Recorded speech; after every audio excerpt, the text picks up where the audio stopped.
está em metamorfose. Riscos e crises são constantes, sejam visíveis ou silenciosos. E a comunicação se consolida como um grande desafio que vai além da simples transmissão de informações. Neste cenário, um elemento emerge como uma resposta ética e necessária: o cuidado. Mas será que é possível comunicar de forma intencional, responsável e atenta ao outro? Aqui nesse podcast nós acreditamos que sim, que é possível co-criar alternativas, preparando pessoas e organizações para atravessar os desafios atuais de forma mais humana e sensível. Eu sou a professora e pesquisadora Rosângela Florzac e este é o Cuidar Com, podcast do Grupo de Pesquisa do CNPq Crise, Comunicação e Cuidado, vinculado ao programa de pós-graduação em comunicação da PUC-RS. E eu sou Júlia Machado e também faço parte do Cuidar Com, grupo que articula atividades de pesquisa e extensão voltadas à comunicação em contextos de crise nas mais diversas áreas, mas sempre pela perspectiva da cultura do cuidado. Não esqueçam de nos seguir lá nas redes sociais, no Instagram e no LinkedIn, @cuidarcom, e sejam todos muito bem-vindos e bem-vindas. E nós estamos iniciando, né, Júlia, a segunda temporada desse podcast. Estamos começando muito bem, né, com uma convidada para lá de especial, né, nossa parceira aí de pesquisa, de empreitadas acadêmicas, que é a professora Ana Karen Nunes, da URGS. Professora Ana Karen, bem-vinda, muito obrigada. Ela é professora e pesquisadora da Universidade Federal do Rio Grande do Sul, doutora em educação, mestre em comunicação e graduada em relações públicas. Tem experiência acadêmica e profissional nas áreas de gestão e planejamento de comunicação e relações públicas, comunicação de risco e comunicação da crise. Seja bem-vinda, Ana. Eu já vou começar com o final do teu currículo, né? Porque quando a Júlia nos lê aí que tu trabalha com comunicação de risco e comunicação de crise, a gente quer começar já entendendo essa diferença, né? A comunicação está no centro desses processos, mas não é o mesmo, né? Comunicação de risco, comunicação de crise. Então, nos ajuda aí a começar a entender esse tema, que essa nossa temporada era uma temporada voltada para pesquisa, para produção acadêmica. Muito bem, quero agradecer o convite primeiro e parabenizar o grupo pela iniciativa do podcast. A gente hoje está carente, né, de discutir mais esses temas do risco e da crise, não só no âmbito da comunicação, mas de todas as áreas de conhecimento e da interface da comunicação de risco e crise com outras áreas do conhecimento. Então, parabéns, vida longa ao podcast, né, que a gente possa aí ouvindo muitas pessoas que tenham a contribuir para esse tema. Bom, dito isso, as diferenças entre comunicação de risco e comunicação de crise, né? Não me parece que a gente tenha tantas diferenças, embora a gente tenha contextos distintos de aplicação de comunicação. A gente fala e falou durante muitos anos em comunicação muito mais da comunicação de crise, né? Pensando que a crise é aquele fato inédito que em algum momento vai acontecer na organização, ou vai acontecer com uma pessoa pública e que vai exigir uma contenção imediata.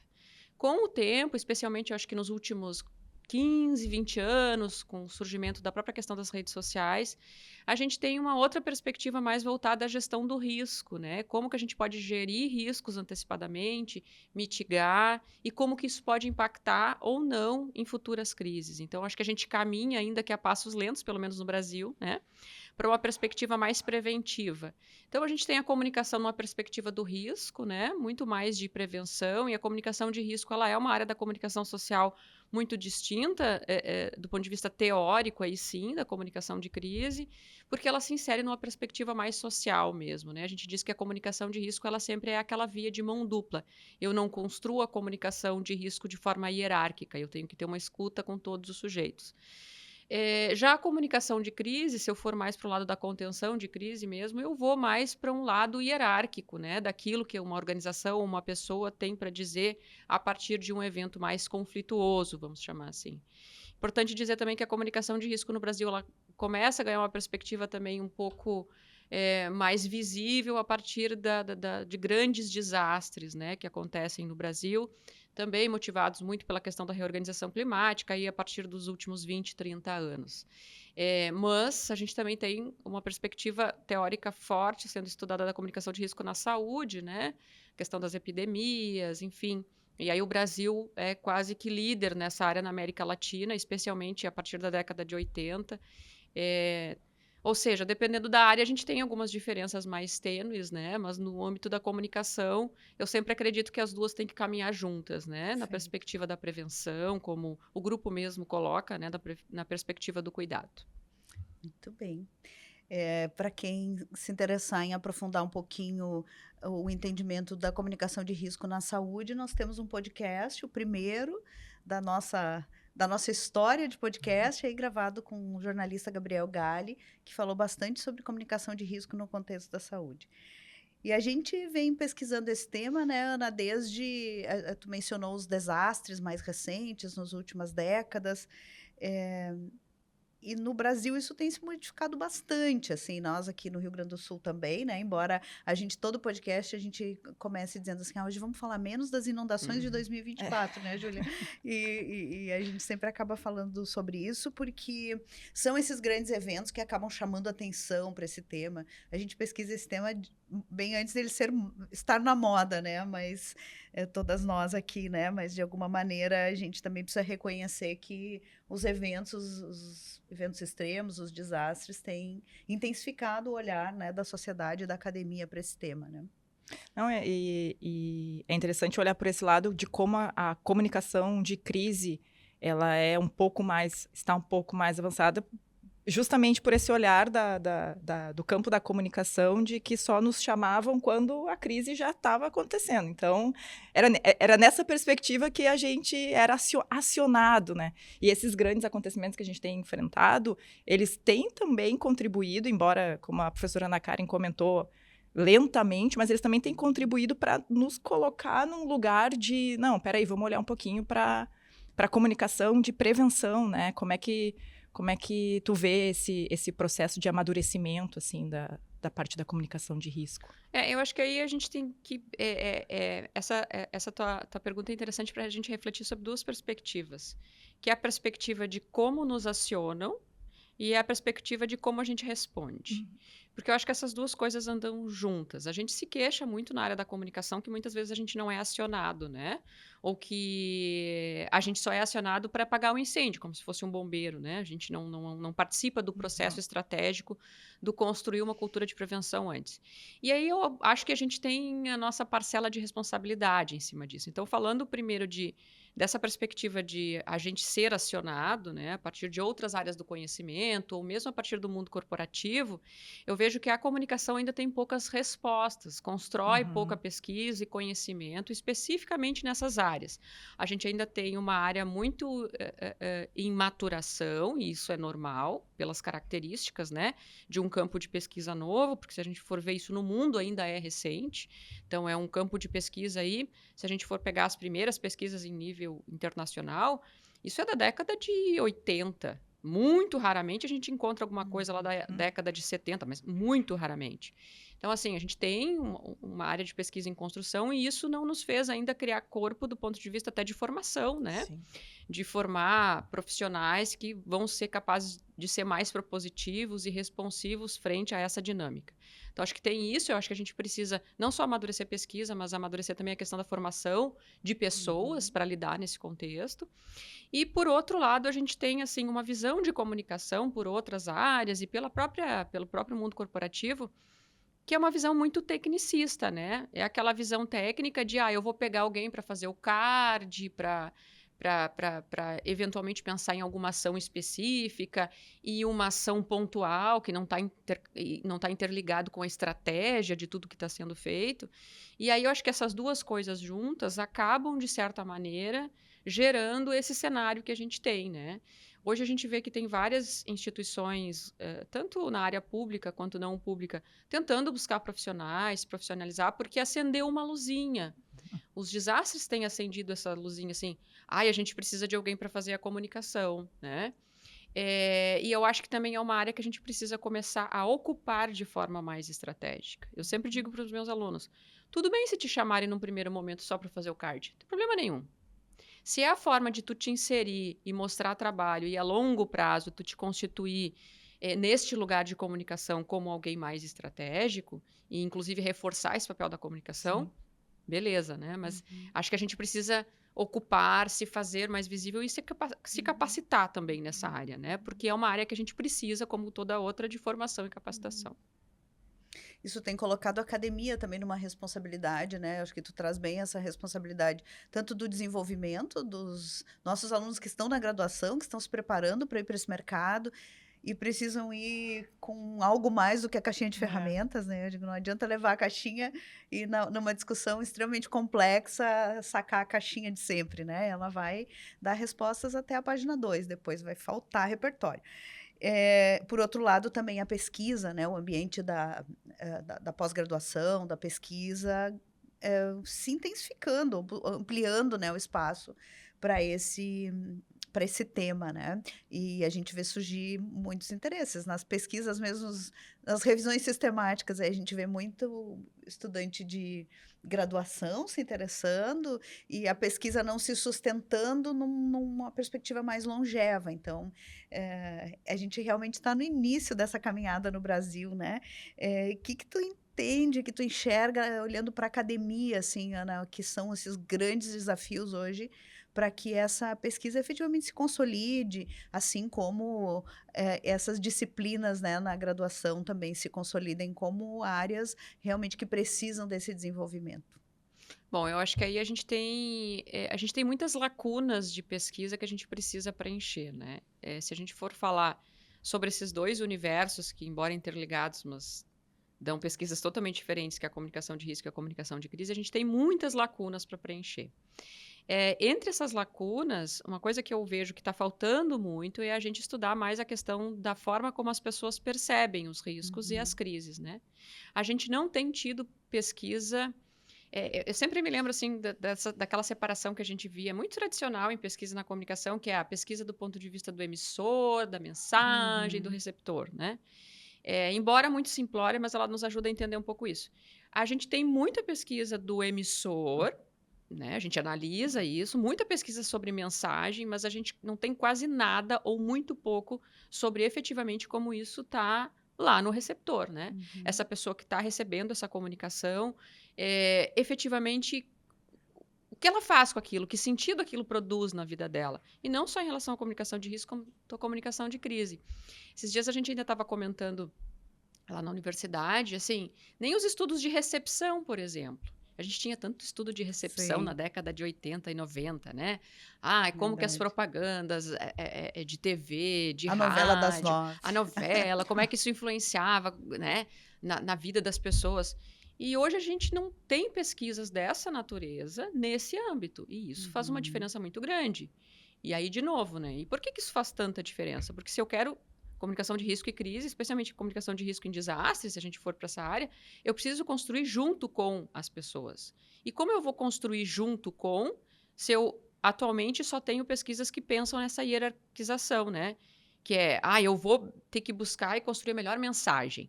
Ou, mas aquele agente público, aquela organização se comunica muito mal. Ela se comunica muito mal segundo quem? Segundo o que eu acho como pessoa, indivíduo, né? Pesquisador, enfim. Técnico ou segundo o que as pessoas estão percebendo. Então, eu acho que tem uma lacuna grande de pesquisa aí que a gente precisa preencher. Eu vejo que tem muito interesse imediato, isso que tu traz dos alunos da graduação, né? Pelas pesquisas envolvendo influenciadores, celebridades, que é uma coisa que está na moda, mas isso é uma onda, eu acho que daqui a um tempo vai vir outra onda, né?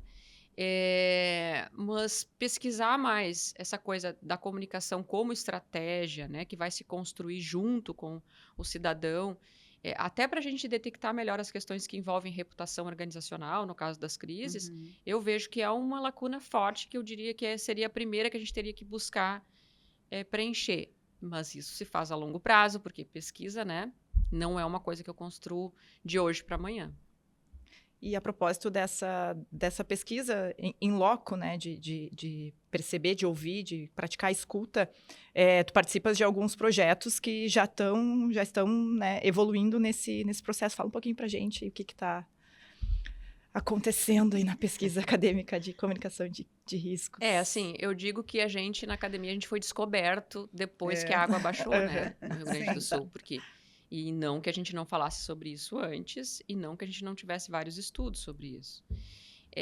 Mas os projetos aumentaram, né? Então, hoje, eu estou em 3 projetos que trabalham com isso. O Plano Municipal de Riscos de Porto Alegre, que é uma iniciativa do Ministério das Cidades, né? E que está sendo a ideia é ampliar para todas as cidades no Brasil, pelo menos aquelas que apresentam graus de vulnerabilidade maior. A gente tem em Porto Alegre, Santa Maria sendo atendidas. Em breve, aqui no Rio Grande do Sul, a gente vai ter outras cidades. E aí, como que a comunicação entra nesse projeto? Uma das entregas do projeto é criar guias, manuais para a população. Aí a gente olha e pensa, sim, que droga, né? É só criar um guia. Não, mas não é só isso. Para isso, a gente tem que estudar uma metodologia de escuta, visita, mapeamento de risco nas comunidades, caminhada comunitária. Dá trabalho, gente, dá muito trabalho. Para no final esse guia, esse manual, ele não vai servir para toda Porto Alegre. Ele vai servir para um bairro, uma rua às vezes, né? Mas ele vai ser construído junto com a comunidade. E aí a gente vê, porque às vezes a gente tem impressão, esse projeto tem me mostrado muito isso, a gente tem a impressão que as pessoas não têm acesso a nada nas comunidades, né? Mais carentes. Não é verdade, gente. Do ponto de vista comunicacional, as pessoas têm celular e os índices no Brasil mostram isso, a gente tem dados demográficos sobre isso, tem acesso à rede. Então, assim, a gente pode impactar essas pessoas, né, através de diversos meios de comunicação, que não só, talvez, uma moto-som, um carro-som, mas outras coisas que possam chegar na mão dessas pessoas, né, vídeo e tal. Então, a forma como essas pessoas consomem informação é muito parecida com o que a gente está acostumado, muito parecido com o que a gente está acostumado no dia a dia, porque a gente tem uma visão, né? Às vezes, não, mas isso não vai chegar para a população. Então, é um projeto interessante nesse sentido, né? Trabalhar com periferias, numa região urbana. O outro projeto que é importante citar é o projeto do Previne Taquariantas, que é um projeto que é financiado pela Fundação de Pesquisa aqui do Rio Grande do Sul, pela FAPERGS, e ele está pensando em monitoramento, sistemas de alerta, comunicação, previsão, lá para o Vale do Taquari, onde a característica é muito diferente aqui de Porto Alegre, do ponto de vista, né, lá é enxurrada, que é inundação, enfim. E esse projeto está mostrando que a forma de trabalhar a comunicação em zonas rurais é muito diferente. Porque lá, esses guias, esses manuais, até a forma de escuta da população, né, tem que ser diferente em relação a Porto Alegre, que é uma área altamente urbanizada, enfim. Então, entender esses diferenciais, em certo modo, assim, me fez dar um passo atrás, porque a gente, às vezes, parte de muitos pressupostos, né? Até dessa comunicação mais hierárquica, ou que eu vou ter um único órgão capaz de comunicar e educar para riscos em todas as situações. Isso não existe, não vai existir. E é um ideal que a gente não tem como perseguir.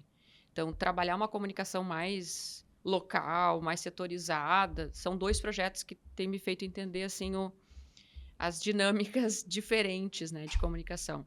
E um terceiro projeto, que na verdade é o projeto de recuperação de arquivos no estado do Rio Grande do Sul, que hoje é coordenado pela Federal de Santa Maria, a URGS é uma das parceiras. Hoje é a maior iniciativa que já foi feita no mundo de congelamento de arquivos que foram inundados, né, e que estão em processo de recuperação. Esse projeto é um projeto financiado pelo Arquivo Nacional, então tem um volume expressivo de verba pública envolvida, que é de recuperar materiais, documentos que supostamente as pessoas olhavam e diziam, vou botar no lixo. Tanto que a gente teve um caso aqui em Porto Alegre de uma secretaria que jogou no lixo, né? E até isso virou notícia, enfim. E eram documentos que poderiam ser recuperados por essas técnicas, né? Da área de arquivologia. Então, como a gente tem na comunicação, a Faculdade de Comunicação da URGS, a arquivologia está junto, né? A ciência da informação junto com a comunicação. Tem sido interessante trabalhar nessa interface. Aí, como é que a comunicação está entrando nisso?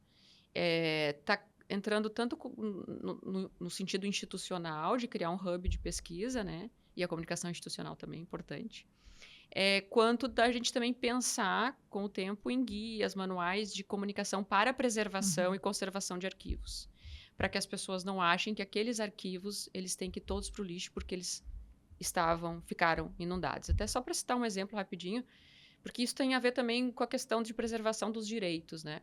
Para vocês terem uma ideia, a Superintendência do Ministério da Saúde aqui no Rio Grande do Sul, que é aqui em Porto Alegre, ficou com os documentos todos. Porque, gente, é normal, o arquivo fica onde? Primeiro piso ou subsolo, né? Foram as primeiras áreas inundadas. Então, eles tiveram todo o arquivo inundado. Ali estavam os arquivos e registros funcionais de todos os funcionários do Ministério da Saúde. Aqui, né? O que isso significa? Que tinha gente em vias de se aposentar agora e não pôde. Por quê? Porque isso não existia no digital, né? E mesmo se existisse no digital, talvez o digital tivesse também sido inundado. Enfim, né? Os servidores. Então, assim, recuperar esses arquivos é uma questão também de preservar o direito à cidadania, né? E a direitos básicos. Então, é um projeto muito interessante que eu acho que tem uma perspectiva comunicacional também muito forte, que pode ser trabalhada a longo prazo. Esse é um projeto para muitos anos. Então, a gente tem vários containers em Santa Maria, com documento congelado, de várias organizações públicas e privadas.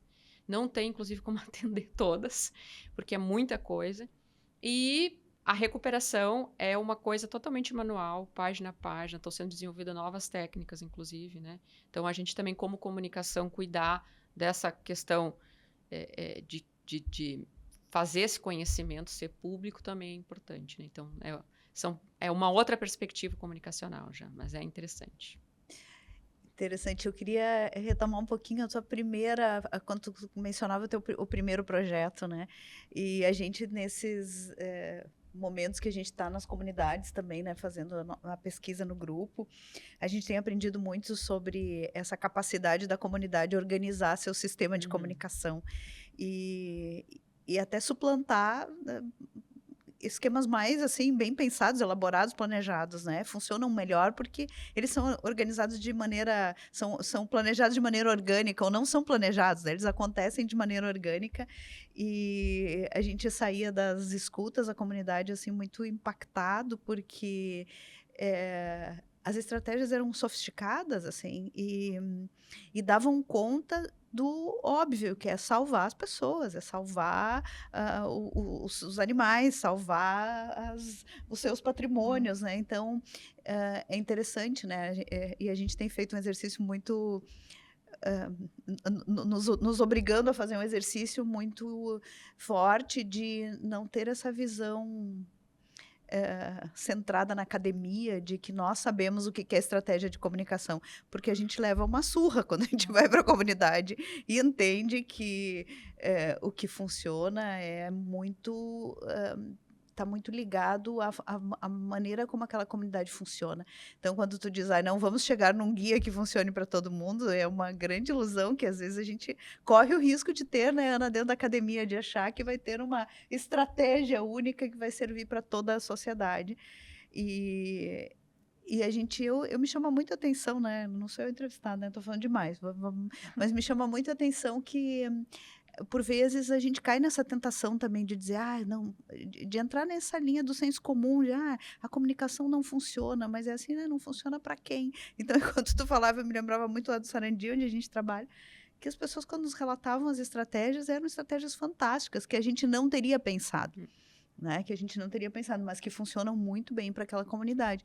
E também não vão funcionar para a Cidade Baixa, que é outra comunidade onde a gente trabalha, que tem outra dinâmica. Então, essas dinâmicas, né, que na teoria a gente estuda, e a gente sabe que a comunicação precisa ser pensada sob medida, mas não...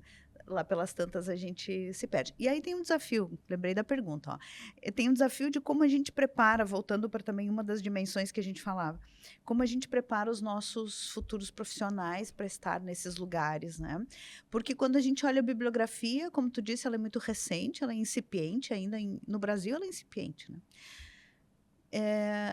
A literatura não dá conta dessa complexidade, ela vai ensinar a caixinha de ferramenta, né? Como é que nós, professores, fazemos? Nós três aqui temos esse desafio em sala de aula. Eu acho assim, tem uma coisa... eu tenho conversado muito isso com os alunos, assim. A gente tem que aprender a escutar mais, porque a gente está fazendo curso de comunicação, mas porque sempre nos dizem, né? Na comunicação a gente tem que saber falar, se comunicar. E eu acho que isso, em algum momento, fez a gente se perder como área, né? De conhecimento e tal.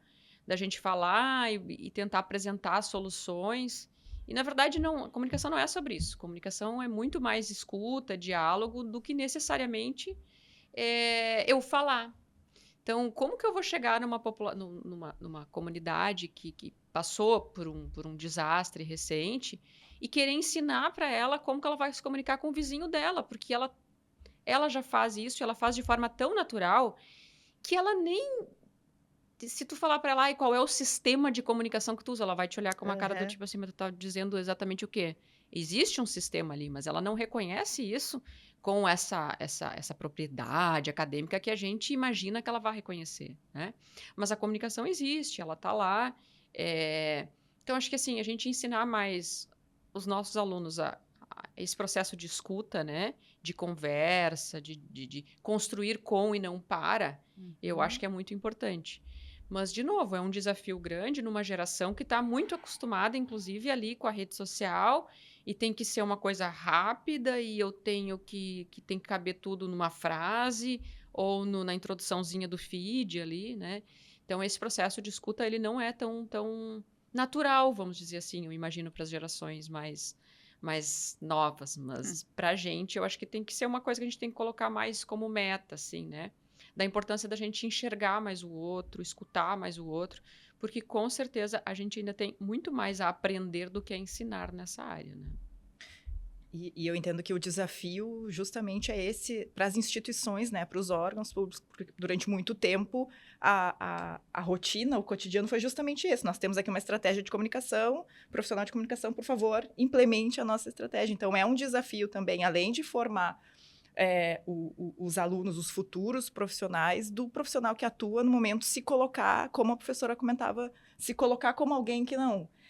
como um elo entre aquilo que a organização precisa comunicar, mas também capturando a essência das comunidades, dos públicos que precisam ser impactados, né? Eu acho que esse é um dos principais desafios que se coloca para o nosso tempo, assim. Com certeza. Eu acho que tu toca uma questão muito importante, assim, que é também a dificuldade que a gente tem, às vezes, de mostrar para as instituições que a comunicação, ela é um ato político, né? Uhum. Então, ela não é só um ato técnico de quem escolhe a melhor frase, o melhor textinho para botar ali na rede social, escolhe o melhor sistema, né, de fluxograma. Ela é um ato político. E, em sendo um ato político, ela é um ato de criar relações. E, em sendo um ato de criar relações, implica justamente essa coisa de que eu vou ter que entender o outro e participar com ele desse processo. E aí eu acho que nas instituições públicas a gente tem essa falta também. Porque a comunicação é pensada nas instituições públicas como uma comunicação muito mais de governo do que de Estado. E aí eu estou falando em organizações públicas governamentais mesmo, né? A gente vê que, inclusive, os profissionais, as estruturas são descontinuadas Sim. na medida em que um governo sai. A gente sabe que tem carreiras que têm dificuldade justamente porque elas só funcionam em cima de indicação política, né? Político-partidária. E isso é um problema, porque isso não gera aprendizado de longo prazo, não gera uma construção mais estratégica, né? De como que os profissionais têm que estar naquele lugar, representando aquilo que representam. Então, assim, acho que a comunicação de risco, nessa perspectiva da comunicação social, ela veio muito para mostrar isso. Isto não é uma comunicação de governo. E não adianta eu pensar que eu vou, assim, proteger as pessoas, deixar as pessoas em segurança nesse contexto da reorganização climática, com uma comunicação que vai mudar a todo tempo, a depender da pessoa que vai estar ocupando uma cadeira. Então, dar condições para que as estruturas comunicacionais das instituições também funcionem independente, né, dos governos, mas priorizando questões de Estado, porque o cidadão, ele é Estado, né? Ele não é governo. Os governos passam e o Estado fica. Eu acho que isso é uma questão crucial, mas aí, bom, a gente já entraria na questão da polarização, várias outras coisas. Eu acho que aí é um caminho mais árduo, vamos dizer assim, né? Mas eu acho que a gente, como universidades, como instituições de ensino, eu acho que a gente se colocar nessa discussão da importância da gente ter carreiras estruturadas para as áreas de comunicação, de longo prazo, batalhar por ter concurso público, por não ser só cargo de confiança. Eu acho que isso as instituições podem pautar, e é responsabilidade nossa, né? Aí eu quero trazer uma pequena polêmica, professor, para a gente debater aqui. Atuar na comunicação pública não é uma ambição dos profissionais de comunicação. Como é que a gente também pode, na própria, né, os alunos de graduação, se a gente for pensar, tá, a gente tem que se colocar, tem que se posicionar, tem que construir carreira. Existe um espaço para os profissionais de comunicação atuarem nesse mercado, digamos assim, mas ainda não é, ainda mais agora com o mercado de celebridades e influenciadores, como é que a gente pode também fortalecer esse processo político, assim, da comunicação como um ato político? Na verdade, eu acho que não é porque eles não enxergam. Não Isso, conhecem, Não né? conhecem. Exato. Eu acho que na medida em que a gente fazer com que esses lugares sejam mais valorizados, vai fazer com que se conheça, se valorize. A gente tem, por exemplo, na Fabico ali o NUCOP, que é o núcleo estuda as questões de comunicação pública, comunicação política, né? E assim, a gente vê um interesse grande dos alunos por fazerem TCCs, dissertações, mestrados nessa área da comunicação pública, comunicação política. É um núcleo que vem se consolidando. Mas tu vê que assim, é quando o aluno ele enxerga, porque é muito escondido, né? O que salta aos olhos, não é por isso. Um aluno não vem estudar para trabalhar com comunicação pública. Ele não faz vestibular para isso. Exato. Ele faz vestibular para trabalhar com outras coisas. Mas eu acho que a gente também tem que pensar nesse processo de encantamento durante a graduação, né? De disponibilizar para ele esses espaços, para que ele enxergue mais e queira trabalhar com isso no futuro. Nosso grande desafio aqui, em todas as sessões de gravação, né, desse podcast, é a nossa dificuldade Já de acabou? gerenciar o tempo, né? Não. 3 minutos? 30? 30 minutos. Olha. Não, então hoje a notícia é boa. É que eu já tô no trauma, tá, Ana? Quando a corte. nossa produtora levanta a mão ali, eu já acho que é uma notícia ruim. Que bom, temos tempo ainda para conversar mais uns 20 minutos. Então, eu tô ouvindo vocês aqui, tô pensando, e às vezes eu tenho a sensação de que nós estamos vivendo várias fatias de tempo concomitante, assim, né? Dependendo do interlocutor, dependendo do espaço, especialmente depois estou gostando muito da terminologia que tu está usando, Ana, de reorganização climática, né? De todos esses eventos que a gente tem vivido, frutos dessas mudanças todas, quando a gente conversa com um determinado órgão público, ou quando a gente conversa com um determinado profissional da área privada, a sensação que a gente tem é que são várias fatias de tempo no mesmo tempo, né? Isso eu quero dizer com isso, são diferentes graus de maturidade para entender o assunto, entender o lugar, por consequência, o lugar da comunicação. E eu acredito também nessa via. Nós acreditamos, né, Júlia, que abrir o diálogo sobre isso é fundamental, porque senão a gente não vai avançar, né? Mas aí tu traz um elemento bem importante, que é essa incidência política. Por que caminho a gente faz isso? Porque me parece que às vezes nós, pensadores e produtores de conhecimento da comunicação, a gente não gosta muito de estar nesse lugar, né? Esse lugar é meio desconfortável para a gente. Então, como é que faz esse negócio da incidência política? Porque senão a gente não vai conseguir, talvez, fazer avançar na velocidade que a sociedade precisa, né? Eu, como alguém que se formou em relações públicas e na perspectiva da teoria de relações públicas, né? Cujo orientador era aqui da PUC, que era o professor Simões, ele sempre batia muito nessa tecla, né, da comunicação como... Ele, inclusive, defendia que o lugar de relações públicas não era na comunicação, né? Era dentro da ciência política. Por esse viés de construir relações, né? Na perspectiva daquilo que a filósofa alemã Hannah Arendt vai dizer, enfim.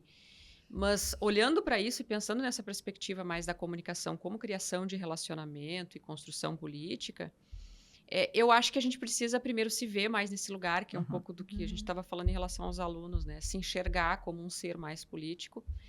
E é essa política que não necessariamente é a política partidária, mas que vai ter que me ajudar a construir pontes, porque a gente precisa, né, construir essas pontes, tanto em relação a se enxergar mais como um ser político, que vai batalhar por esse espaço, quanto a estar negociando diretamente com governos, com entidades, e negociando mesmo, para fazer valer aquilo que a gente faz e que a gente produz na academia.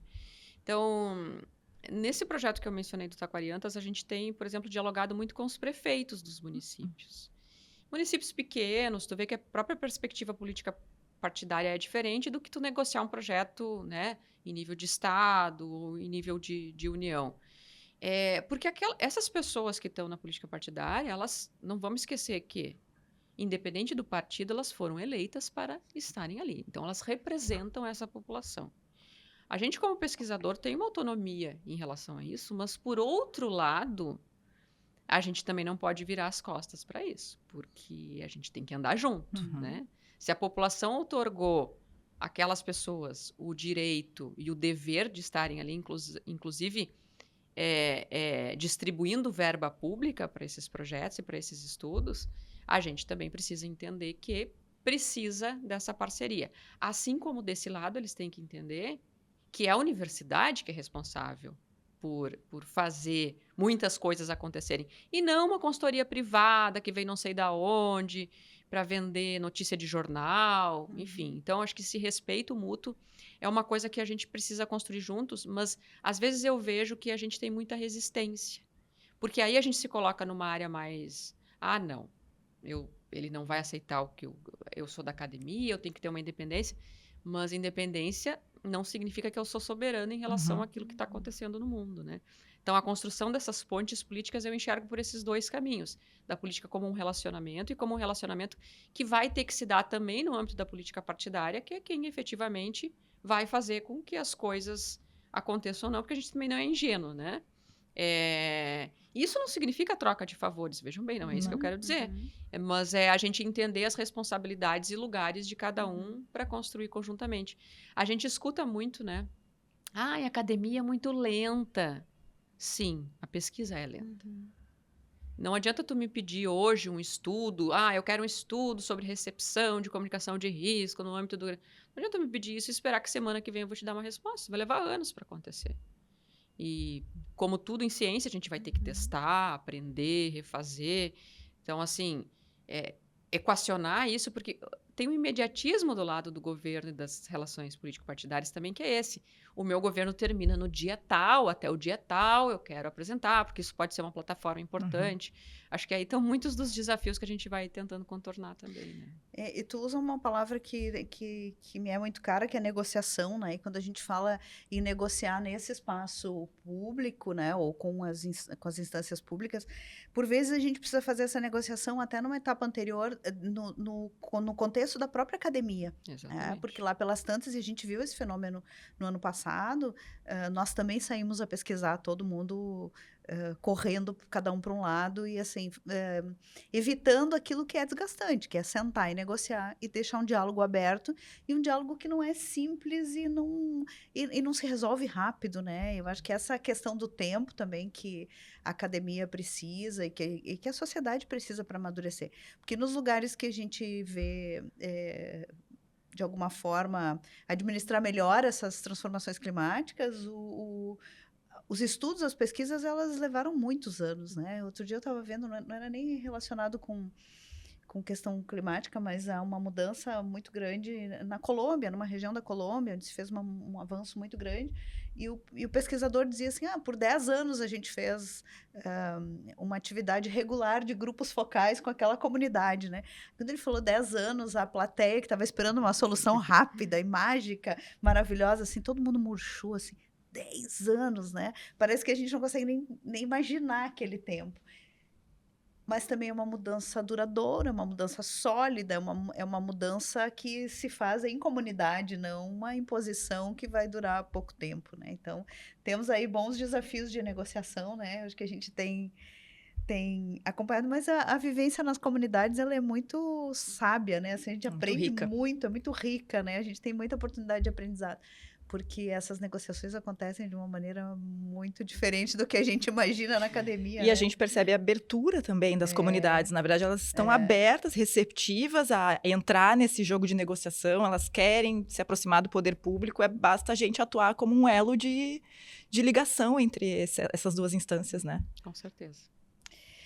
Muito bem, Ana. E tuas expectativas, assim, se a gente olhar para frente, né, para o crescimento desse tema na academia, para o crescimento do interesse dos nossos estudantes, dos nossos pesquisadores, né? O que tu vislumbra aí de futuro, assim, para onde caminhamos, né? E especialmente a partir dessas vivências que tu tem, né, participado aí dessas pesquisas tão importantes para tudo que a gente discute aqui.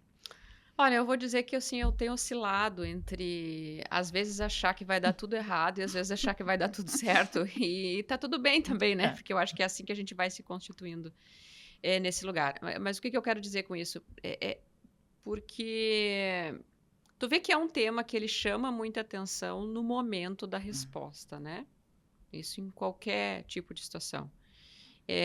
Eu fui num evento agora esse ano que tinham alguns trabalhos muito interessantes sendo apresentados pelo pessoal do Rio de Janeiro, que começaram lá nos primeiros deslizamentos de Petrópolis, né? Então, tu vê que que é isso que tu estava trazendo esse exemplo da Colômbia, tu vê que tem um amadurecimento ali e tal. Aí te dá uma certa esperança, porque tu pensa, daqui a uns 10, 20 anos sim, a gente precisa desse tema. Isso não vai acontecer para o ano que vem. Aí, por outro lado, quando acontece um fenômeno, né, um desastre, a gente tem falado muito das inundações no Rio Grande do Sul, mas não vamos esquecer que o que mais gerou prejuízo para esse estado ao longo da história foram as secas, né? Os períodos longos de estiagem, enfim. E que tem outra chegando aí pelos E prognósticos, que tem né? outra. Então, assim, isso esteve presente na nossa vida muito, né? Claro que as inundações, elas provocaram uma comoção e um apelo maior por como isso se deu, pelo fato de que as pessoas perderam suas casas, suas referências, perderam vidas, né? Em número muito maior do que no caso das secas. Mas aí tu vê um boom, né? Que é o que tu estava dizendo, das pessoas saem desesperadas querendo pesquisar tudo e todos ao mesmo tempo e tal. E aí tu vê aqueles estudos que às vezes tu lê e pensa, tá, e daí isso me ajuda a avançar em que medida, né? Que é uma coisa muito situacional, muito ali, daquele lugar. E aí depois a pessoa esquece também. Então, por isso que eu oscilo entre esses altos e baixos. Mas eu tendo a ser muito mais otimista do que pessimista. Mas eu não me engano mais com essa questão do resultado a curto ou médio prazo. Eu acho que daqui a uns 10, 20 anos a gente tem boas perspectivas de colher bons frutos, de construir uma perspectiva mais estratégica, de comunicação mais estratégica em cenários de risco e crise. Porque a gente caminha ainda aqui, lentamente, mas a gente está caminhando para isso, para amadurecer mais pesquisa. A gente vê que tem mais interesse das pessoas, a gente vê que tem mais redes de colaboração sendo formadas no mundo, porque isso está atingindo o mundo inteiro, não é só aqui. Financiamento, talvez, também, Financiamento, né? A gente tem aí muitos editais sendo abertos com foco nisso, né? Então, acho que daqui a 10, 20 anos a gente tem perspectivas de colher bons frutos.